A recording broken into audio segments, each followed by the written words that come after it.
Mesdames et Messieurs les journalistes, distingués invités, cadres et militants du collectif,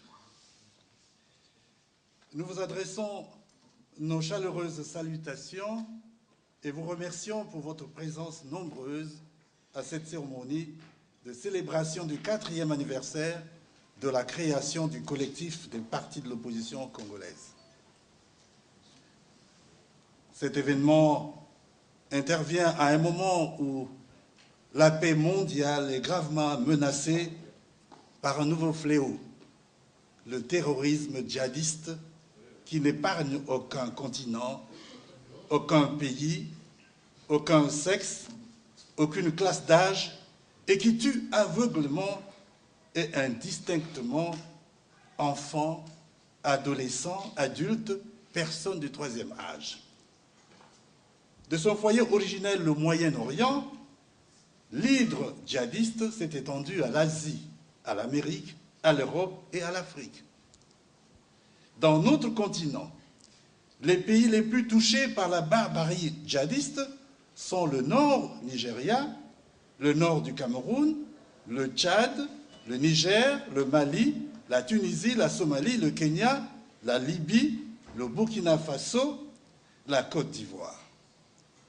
Le collectif des partis de l'opposition congolaise exprime sa sympathie et sa solidarité avec les pays et les peuples victimes de la folie meurtrière du terrorisme djihadiste.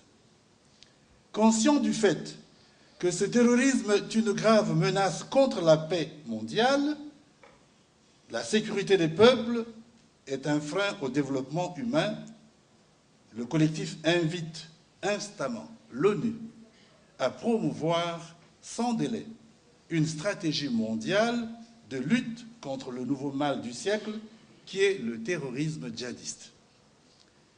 Distingués invités, mesdames et messieurs, la présente conférence de presse est centrée sur notre 4e anniversaire qui intervient à un moment de haute turbulence dans la vie politique de notre pays.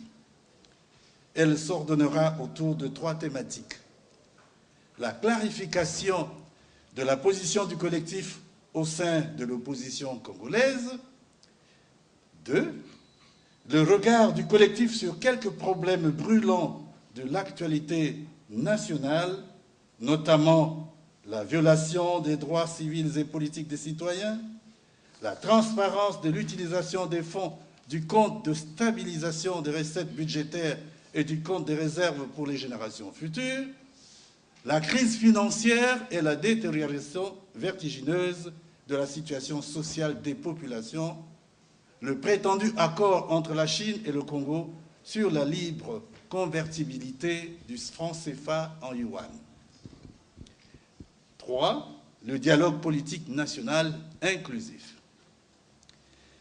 Avant d'aborder ces problèmes d'une intense et brûlante actualité, nous voudrions dire un mot sur le discours décliné à la télévision nationale le dimanche 14 août 2016 par le président de la République à l'occasion du 56e anniversaire du Congo. Ce discours, loin de s'inscrire dans le cadre de la rupture annoncée avec l'ordre politique ancien, a, comme de coutume, fait dans l'incantation le slogan, la ruse, les promesses mielleuses proférées à l'envi, mais jamais tenues. Il s'est articulé autour du nouveau slogan du pouvoir, rendu public au cours d'une réception fastueuse offerte à l'hôtel Radisson par le Premier ministre Clément Mwamba et le maire de Brazzaville, Hugues Golondélé, le mercredi 10 août 2016, à savoir le vivre ensemble.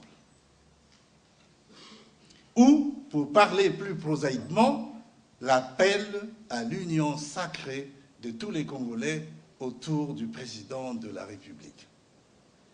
Sur les traces du Premier ministre et du maire de Brazzaville, le président de la République a martelé avec insistance que la devise du Congo nous appelle à l'unité avant d'indiquer que l'unité est synonyme de concorde nationale et de paix et qu'elle est opposée à la haine, à la violence, à la division du peuple.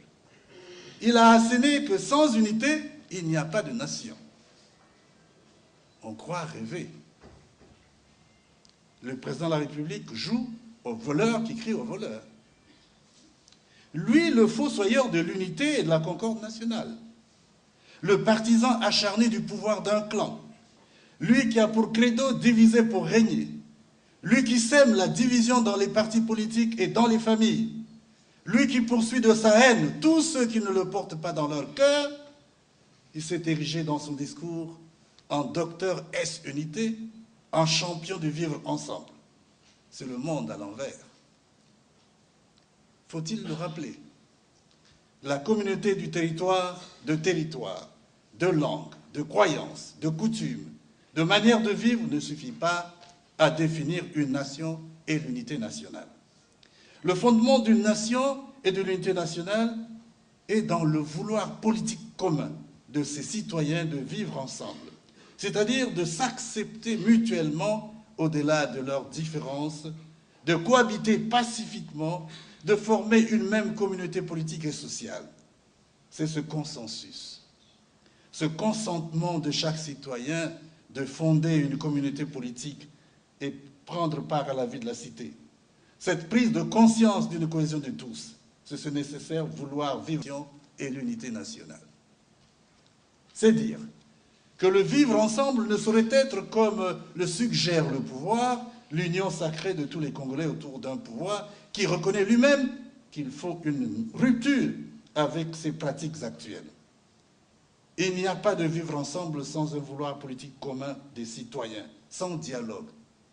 Si le président de la République accordait ses actes à ses paroles, la première phrase de son discours aurait été « Dans la grave crise multidimensionnelle qui sévit dans notre pays, j'invite toute la classe politique à prendre part à un dialogue politique national inclusif afin de solder les contentieux anciens et nouveaux pour donner au Congo l'avenir radieux dont il a tant besoin. »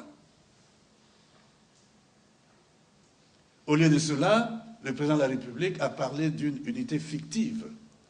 Car de quelle unité parle-t-il alors qu'il y a encore peu de temps, le département du Poul était soumis sans raison crédible à des bombardements par hélicoptère et autres opérations militaires meurtrières, et que jusqu'à ce jour, sa population se réfugie dans la forêt et vit une situation sociale dramatique. De quelle unité le président de la République parle-t-il lorsque depuis son retour au pouvoir, le 15 octobre 1997, il a érigé le népotisme, l'ethnocentrisme, le régionalisme et le noyautage clanique des postes de responsabilité au sommet de l'État en méthode de gouvernement? De quelle unité parle-t-il quand, dans la vie quotidienne, tout est pour lui et sa famille, son clan, son parti, ses partisans, ses obligés, et rien pour le peuple? De quelle unité parle-t-il lorsqu'aujourd'hui, de nombreux responsables et militants de l'opposition croupissent sans cause dans les geôles de son pouvoir et que ceux qui ne sont pas encore arrêtés et emprisonnés sont l'objet d'intimidation, de harcèlement, d'interdiction de sortie du territoire national et d'assignation à résidence, de menaces de mort, etc. De quelle unité parle-t-il lorsque, 20 ans après la guerre de 1997, la réconciliation n'est toujours pas au rendez-vous, aucune réparation n'a été faite aux victimes et à leurs familles, et que le Congo compte encore de nombreux exilés du fait de cette guerre? Parler d'unité sans parler de réconciliation, de justice et de réparation apparaît dérisoire.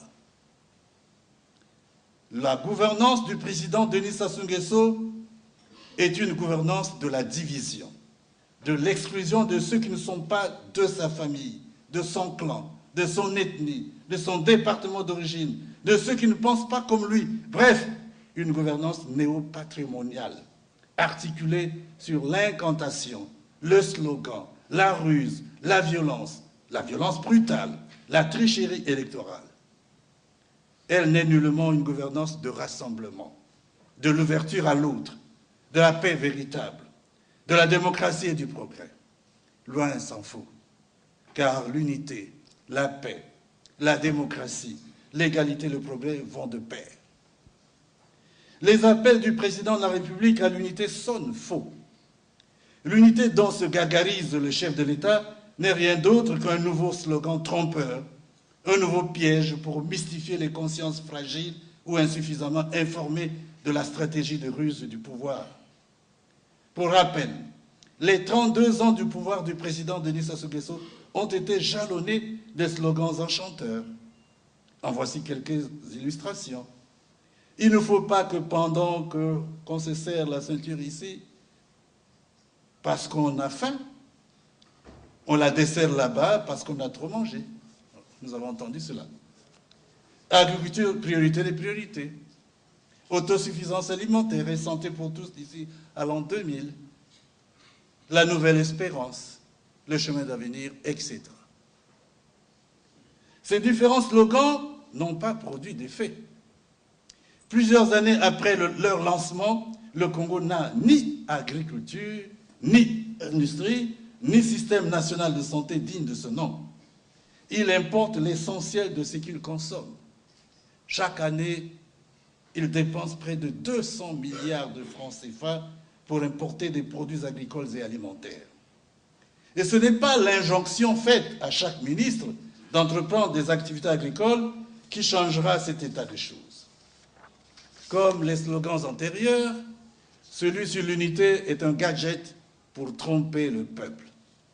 La vraie unité du peuple congolais passe aujourd'hui par la convocation sans délai d'un véritable dialogue politique national inclusif de toute la classe politique congolaise.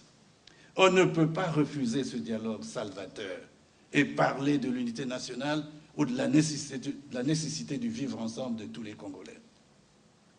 Dans son discours, le président de la République a prononcé une autre parole forte. Il a martelé en effet que la responsabilité du gouvernement est de répondre aux attentes et aux préoccupations du peuple. Fin de citation. Certes, il a parlé vaguement de renforcer le dialogue participatif, mais il s'est gardé de souffler un seul mot sur ce que les Congolais attendent le plus aujourd'hui. La convocation immédiate d'un vrai dialogue politique national inclusif. Dans la litanie des promesses mirobolantes qu'il a égrenées au fil de son discours, il a fait l'impasse sur le dialogue politique que toute la classe politique congolaise et toute la communauté internationale réclament avec insistance. En réalité, le président de la République ne veut pas de ce dialogue, qu'il redoute, comme il a redouté hier les États généraux de la nation proposés par l'opposition et qu'il a assimilé à une conférence nationale bis. À preuve, il multiplie les préalables et les obstacles à sa tenue. De sources dignes de foi, il exigerait par exemple, avant qu'il ne convoque un dialogue avec l'opposition, que la communauté internationale reconnaisse sa victoire à l'élection présidentielle anticipée du 20 mars 2016. Que le président français, François Hollande, accepte de s'asseoir avec lui. Que l'Union européenne lève les mesures d'interdiction de voyager dans l'espace Schengen qui frappent les membres de son gouvernement et les autres autorités congolaises. Que le gouvernement français autorise la Banque de France à rapatrier au Congo les ressources financières de l'État congolais domiciliés hors de la zone franc. Que la France annule tous les dossiers judiciaires constitués contre lui-même et les membres de sa famille. Dans le même temps, il multiplie les manœuvres de corruption dans les milieux de l'opposition congolaise pour retourner les esprits faibles et déploie une diplomatie offensive pour tenter d'obtenir la reconnaissance de son régime par la communauté internationale. En dressant de nombreux obstacles sur le chemin du dialogue politique inclusif, le président congolais rame à contre-courant de l'histoire, car ce dialogue est un impératif catégorique. Il est inéluctable. Pour le reste, dans son discours, le président de la République a nié l'existence d'une crise au Congo-Brazzaville et a indiqué qu'il ne s'agit que d'une mauvaise passe avant de décliner, comme à son habitude, de nombreuses promesses alléchantes qu'il ne pourra pas tenir. Parmi ces promesses, citons entre autres, relever les défis du chômage et de la pauvreté, développer l'agriculture et l'industrie, gagner la bataille de l'indépendance économique, surmonter la mauvaise passe actuelle, transformer la mauvaise passe en espoir. Au-delà de ces vœux pieux, émis tout juste pour appâter la communauté internationale et rouler dans le foufou le peuple congolais, il n'y a aucune proposition concrète dans l'adresse du chef de l'État. La mauvaise conjoncture nationale oblige. Distingués invités, mesdames et messieurs, après cette lecture rapide du discours du chef de l'État à l'occasion du 56e anniversaire de l'indépendance du Congo, abordons maintenant des thèmes inscrits au programme de cette conférence de presse. 1. De la clarification de la position du collectif au sein de l'opposition. Il y a 4 ans, jour pour jour, précisément le 17 août 2012, naissait le collectif des partis de l'opposition congolaise dans un contexte politique dominé, d'une part, par des élections législatives les plus truquées de l'histoire du Congo, élections au cours desquelles des candidats du pouvoir ont été nommés députés en lieu et place des candidats réellement élus, et d'autre part, par un très fort désir de transparence électorale à travers la revendication de la refondation du système électoral frauduleux mis en place par le pouvoir depuis 2002. À sa naissance, le collectif comprenait 10 partis. L'UPADES puis le CAP, l'UPRN, l'UDER-Mwinda, le PSDC, le PSRD, le RDR, le MVC, le RCB, le RAPCO, la CNDD. Au fil du temps, 3 nouveaux partis y ont adhéré, le MICALE, le DNRD, le MLC. Aujourd'hui, 3 partis membres fondateurs ne font plus partie du collectif. Ce sont le PSDC, l'UDER-Mwinda, la CNDD.